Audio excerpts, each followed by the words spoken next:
안녕하세요. 거지근성 남편하고 갈라서게 된 30대 여성입니다. 사업을 하시는 아버지와 전업주부이신 어머니 밑에서 외동으로 태어난 저는 경제적으로 비교적 여유가 있는 학창시절을 보냈습니다. 제가 미술에 재능이 있다고 생각하신 부모님께선 제가 17살이 되던 시기에 미국으로 유학을 보내셨지요. 그렇게 미국에서 고등학교와 대학교를 마치고 한국으로 돌아오게 되었습니다. 한국에 들어온 지 반년 만에 패션 회사에 들어갔어요. 이제 망해서 없어진 회사니까 솔직하게 털어놓아도 되겠지요? 일은 어찌나 많고 월급은 얼마나 짜던지, 그리고 야근은 뭐 말할 것도 없었고요. 그래도 첫 직장이었던 만큼 열과 성을 다해서 열심히 일했습니다. 지금 생각해보면 말 그대로 제 자신을 갈아 넣었던 것 같아요. 그래서였을까요? 2년쯤 되어가던 무렵에는 처음 입사했을 때보다 체중이 5kg도 넘게 줄어있더라고요. 머리엔 원형 탈모도 오고 나이에 맞지 않게 손가락도 마디마디 쑤시고 골병 든다는 게 딱 이런 거구나 싶었습니다. 말이 나왔으니 말인데 교통편은 또 얼마나 지옥이었는지 모릅니다. 거리상으론 20분 정도 걸리는 멀지 않은 곳에 회사가 있었는데 대중교통으론 1시간이 넘게 걸렸어요. 그렇다 보니 회사에 도착할 무렵이면 이미 진이 다 빠져있는 지경이었습니다. 하루는 제가 얼마나 힘들었던 건지 퇴근 후 집에 도착해 현관에 들어서는데 다리가 풀려버리더라고요. 앞으로 고꾸라지면서 턱을 바닥에 찧어가지고 응급실에 갔다 왔네요. 그 모습을 본 아버지께서 크게 충격을 받으셨는지 차를 사주셨습니다. 아버지께서 차를 사주셨다는 것과는 별개로 제 자신의 체력을 키워야겠다는 생각이 들더라고요. 그렇게 회사 생활 3년 끝자락에 등산을 시작했습니다. 제 나이 때 회원이 많이 가입되어 있다는 모임에 들어가게 되었어요. 아침 일찍 만나 산만 다녀오는 모임이었으니 낯을 많이 가리고 술도 잘 못하는 저에겐 딱이다 싶었네요. 그리고 그 모임에서 남편과 처음 만나게 되었습니다. 북한산에 오르기로 했던 날이었어요. 북한산은 대부분의 회원들이 호불호 없이 좋아하는 산이라 분명 많은 사람이 올 거라고 예상했지요. 그런데 그날은 이상하리만치 아무도 오질 않았더라고요. 평소처럼 아침 7시 반 등산로 입구에 도착했는데 남편만 있었거든요. 남편은 혼자 산을 올라야 하나 어째야 하나 고민 중이었다며 저를 몹시 반가워했어요.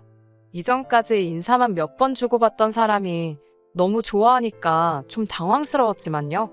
아무튼 일단 인사를 주고받곤 얼떨결에 남편과 둘이 산을 오르게 되었습니다. 산에 오르는 데는 남편 쪽에서 자꾸 이런저런 말을 걸어오더라고요. 그리고 어쩌다 보니 그날 저희는 같이 점심까지 먹고 나서야 헤어졌습니다. 이후로 저희는 따로 연락을 주고 받기 시작했어요. 남편은 저보다 3살이 많았고 학원에서 고등학생들을 상대로 수학을 가르치고 있다고 했습니다. 그 무렵 저는 직장 생활에 너무 지쳐 있었고 차라리 영어를 가르칠까 그런 생각도 하고 있었거든요. 아무래도 그렇다 보니 제가 남편에게 여러 가지 질문도 하게 되었고 두어 달쯤 지났을 무렵에는 연인 사이가 되어 있더라고요. 사귀고 얼마 되지 않아서 결혼을 전제로 만나고 싶다는 남편의 의견이 있었습니다. 진지하게 저란 사람을 알아가고 싶다는 게 이유였어요. 저 역시 그런 마인드가 좋다고 생각해서 그러자 했습니다. 그런데 세뇌가 무섭긴 하더라고요. 사귄 지 1년 만에 남편에게 프로포즈를 받았을 때 당연하다는 듯이 그러자 했거든요. 결혼 전제 만남이었으니 고민해봐야 한다는 그 생각 자체를 못했달까요? 하지만 결혼 준비를 시작하면서 저는 크게 충격을 받을 수밖에 없었습니다. 사귀는 동안 걸핏하면 자기처럼 생활력 있는 남자가 없다고 그랬어요. 가끔 제가 좋은 옷이라도 사 입으면 그렇게 쓸데없는데 돈을 써서 미래를 어떻게 준비하냐며 면박을 주던 사람이었고요. 돈에 있어서는 전문가고 박사가 따로 없더니만 막상 서로 얼마나 모아놨는지 오픈하자고 하니까 이리저리 핑계만 대고 알려주지를 않는 거예요. 결국엔 제가 그런 것도 오픈 못하는 사람이랑 무슨 믿음이 있어서 결혼을 하겠냐고 판업자고 했습니다. 그제서야 남편이 들릴 듯 말 듯한 목소리로 2,500만 원이 전부라고 하더라고요.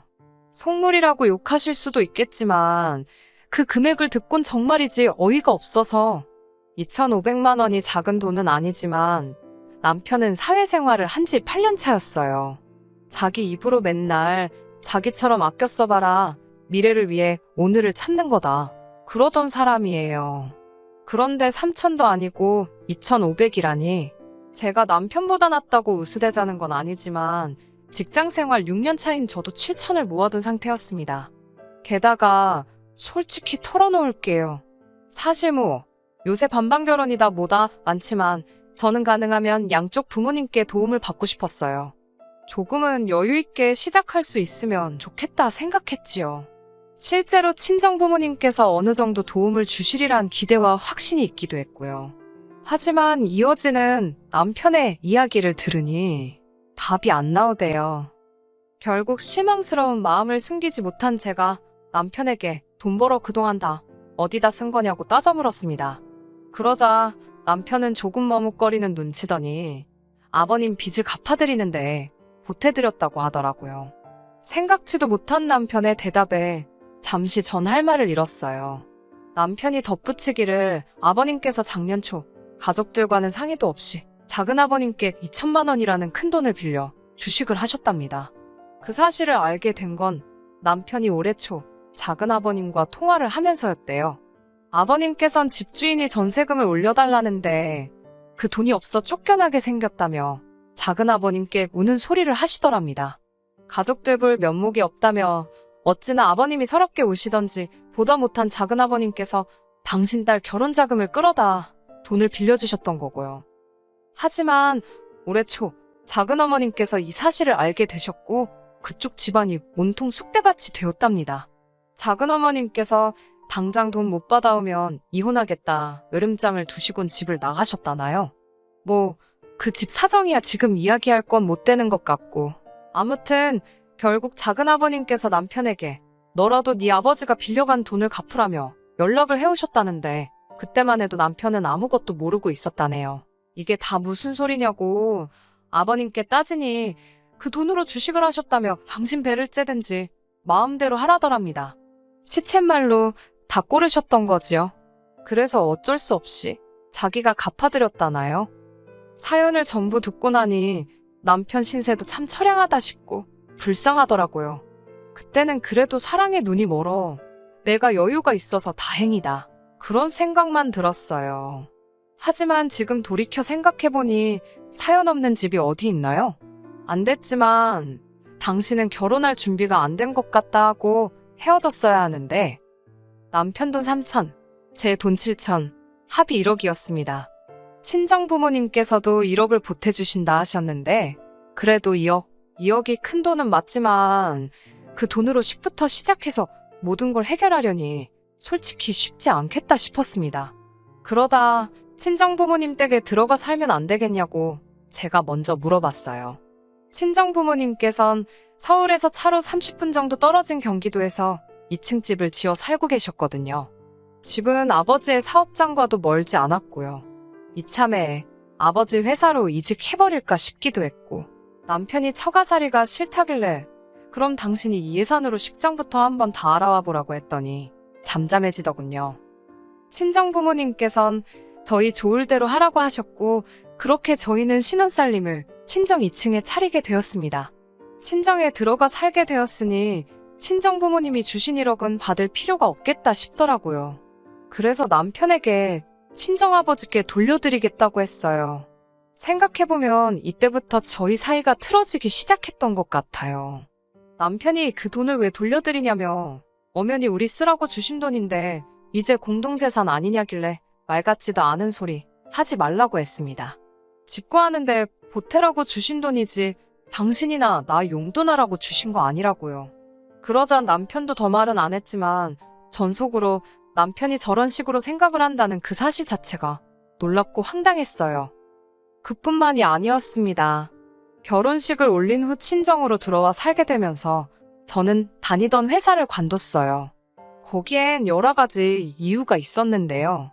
일단 제가 다니던 회사는 직원들 사이에서도 이제 이 회사도 곧 망하네 어쩌네 소리가 돌기 시작했을 만큼 회사 내부 사정이 좋지 않았습니다. 게다가 그 때문인지 월급을 삭감한다고 하더라고요. 반면에 아버지 사업은 전에 없이 잘 되고 있었지요. 아버지께선 쓸데없이 시간 낭비하지 말고 당신 밑으로 들어와 얌전히 일이나 배우다 물려받으라 하셨고 전 아버지의 말씀을 따르기로 했습니다. 그런데 남편은 어떻게 아버님은 저만 생각하시냐며 사위도 회사 생활 하느라 고생하는 건 안 보이시나 보다고 서운하답니다. 제가 남편에게 애들 가르치는 것과 아버지가 하시는 사업은 완전히 다른 거라고 해도 도통 들어먹을 생각을 안 하더라고요. 그러면서 남편은 어차피 제가 아버지 사업을 물려받으면 결국 자기가 저를 도와야 할 날이 오지 않겠냐며 자기도 저희 아버지 회사에서 일하게 해달라고 집요하게 저를 졸랐습니다. 하지만 인사권이 저한테 있는 것도 아니고 소용없는 짓이라고 딱 잘랐어요. 그러자 이 겁대가리도 없는 인간이 장인어른 무서운지 모르고 직접 저희 아버지를 찾아가 자기도 아버님 회사에 꽂아달라 그랬답니다. 언젠가 제가 물려받으면 자기가 옆에서 잘 돕겠다면서요. 하지만 저희 아버지께선 단칼에 그 제안을 거절하셨지요. 부부가 같이 사업해서 좋을 것 없다고 각자가 잘하는 걸 하는 게 제일이라면서요. 친정아버지한테 까인 남편을 보고 있자니 좀 불쌍하긴 하대요. 그리고는 아침마다 출근하면서 너는 좋겠다고 까는 상사도 없고 교통지옥에 치이지도 않고 어찌나 앓는 소리를 해대던지요. 도대체 어쩌라는 거냐고 저도 지쳐서 따져 물었더니 제 차 좀 빌려달랍니다. 내키지는 않았지만 이것도 안 된다고 하면 생난리를 치겠다 싶어서 키를 건네주었어요. 그런데 이게 또 화근이었네요. 그날 이후로 남편은 매일같이 제 차를 끌고 출퇴근을 해댔습니다. 심지어 친구를 만날 때도 끌고 나가더라고요. 안 되겠다 싶어서 차 키를 다시 뺏었어요. 그리고는 경차를 한 대 사주겠다 했지요. 경차를 사주겠다 한 이유는 단순했습니다. 출퇴근용으로 저희가 가진 예산 안에서 해결하려고 하려면 경차가 적당했거든요. 그러자 남편이 저더러 넌 외제차 타면서 난 경차 타라는 거냐고 말도 안 된답니다. 자기가 남잔데 그래도 가오가 있지 자기도 외제차를 사달라대요. 나는 아버지가 사주신 거라고 내가 왜 당신 외제차를 사주냐고 하니까 그러자 그럼 제 차를 자기한테 주고 저더러 경차를 타고 다니래요.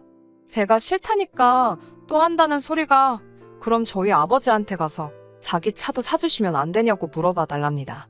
장인어른 때문에 자기는 아침마다 버스 타고 출퇴근해야 되는데 미안해서라도 한 대 사주시지 않겠냐고요.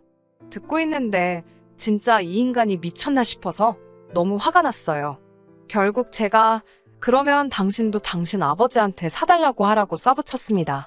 그러자 남편은 자기 아버지 돈 없는 거 뻔히 알면서 저런다고 저더러 못돼 처먹었답니다. 그렇게 남편의 뻔뻔함에 점점 치가 떨리던 와중 도무지 안 되겠구나, 이 인간은 글러먹었구나, 갈라서야겠다 싶은 일이 벌어졌어요. 결혼한 지 1년이 좀 넘었을 때였어요. 친정부모님께서 저희에게 하실 이야기가 있다며 내려오라고 하셨습니다. 1층 거실로 내려가니 친정아버지께서 들어와 사느라고 고생이 많다고 그러시는 거예요. 저는 들어와 사는 정도가 아니라 얹혀 사는 거라고 웃으며 대답을 했어요.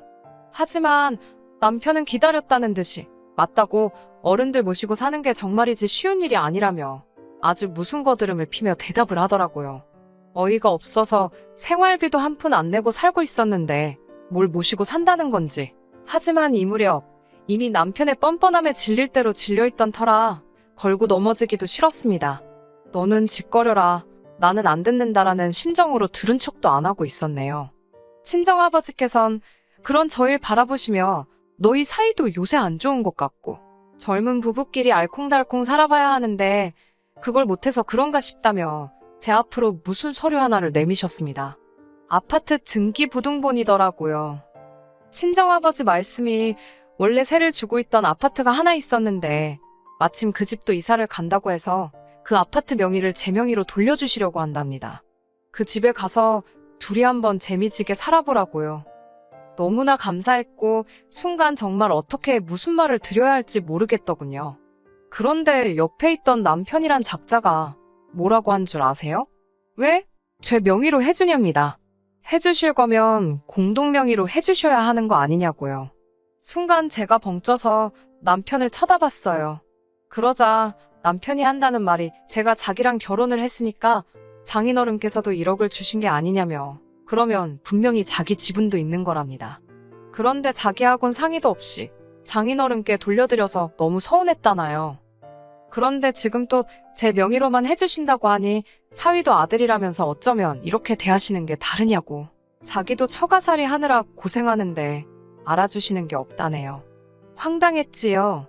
처가살이는 개뿔. 저희 친정어머니가 삼시세끼 다 챙겨주셨지요. 생활비도 안 받으셨고요. 남편이 하는 거라곤 일주일에 한 번 청소기 돌리는 게 전부면서, 그렇다고 남편이 알아서 저희 부모님께 돈 10만 원도 드린 적 없습니다. 시댁에는 줄기차게 매달 30만 원씩 보내드리고 있으면서도 말이지요. 물론 결혼할 때 시댁에서 한 푼도 안 도와주신 건 말해 뭐 하겠어요? 친정아버지도 황당하셨는지 저희 남편을 물끄러미 쳐다만 보시더니 정말 그렇게 생각하냐고 물으셨습니다. 남편은 그렇다고 자기랑 제가 결혼을 해서 저희 잘 살라고 해주시는 거면 기왕 해주시는 거 공동명의로 해달랍니다. 그 말을 들은 친정아버지께선 정말 깊은 한숨을 내쉬셨는데 제가 어이가 없어서 생각할 것도 없다고 이혼한다고 그랬습니다. 그 아파트 저한테 주지 마시라고, 다 필요 없다고요. 그리고는 남편에게 나는 이 집에서 천년만년 살아도 하나도 불편하지 않다고, 불편하면 당신이나 나가 살라고 그랬습니다. 그러자 남편이 저더러 지금 말 다 했냐며 후회 안 하냐입니다. 어이가 없어서 너 같으면 후회하겠냐고, 걸핏하면 내 친정에서 돈 빼먹을 궁리만 하는 너란 인간하고 하루라도 더 살게 되면 그게 진짜 후회할 일이겠다고 소리를 질렀어요. 그러자 친정 어머니께선 둘 다 지금 어른들 앞에서 뭐하는 짓이냐고 그만하라셨지만 제 분이 도통 사그라들지를 않더군요. 그렇게 저희는 일단 2층으로 올라왔습니다. 사람이 꼴 보기 싫다는 게 이런 거구나 싶을 정도로 남편 발끝허리도 거슬리더라고요. 저는 남편에게 진지하게 하는 말이라고 이혼하자고 했습니다. 도대체 내가 왜 이런 스트레스까지 받아가면서 네 그지근성을 받아줘야 하는지 모르겠다고 싸붙였어요. 그러자 그 인간이 뭘 했는 줄 아세요? 이혼할 거면 위자료를 달랍니다. 자기가 결혼할 때 저에게 준 3천만 원도 돌려달래요. 그래서 제가 법대로 하자고 했습니다. 제가 법은 잘 몰랐지만 제가 진다는 건 말도 안 된다 싶었기에 그냥 내질렀네요. 하지만 며칠 뒤 남편이 웬일로 꽃다발을 사와서는 그동안 자기가 너무 심했던 것 같다며 미안하답니다. 무슨 개수작인가 싶어 남편이 잠든 그날 밤 남편 바지 뒷주머니를 살펴봤어요. 예전부터 그런데 영수증이고 뭐고 다 쑤셔 넣는 사람이거든요. 그리고 거기서 변호사 명함을 찾았습니다. 그럼 그렇지. 변호사랑 뭔 얘기를 해도 했다는 생각이 들었고 나를 가지고 놀려 했다는 생각에 한마디로 가소롭더라고요. 이튿날 그동안 아무 일도 없었다는 듯이 나오는 남편에게 합의로 할 건지 소송으로 갈 건지 물었습니다.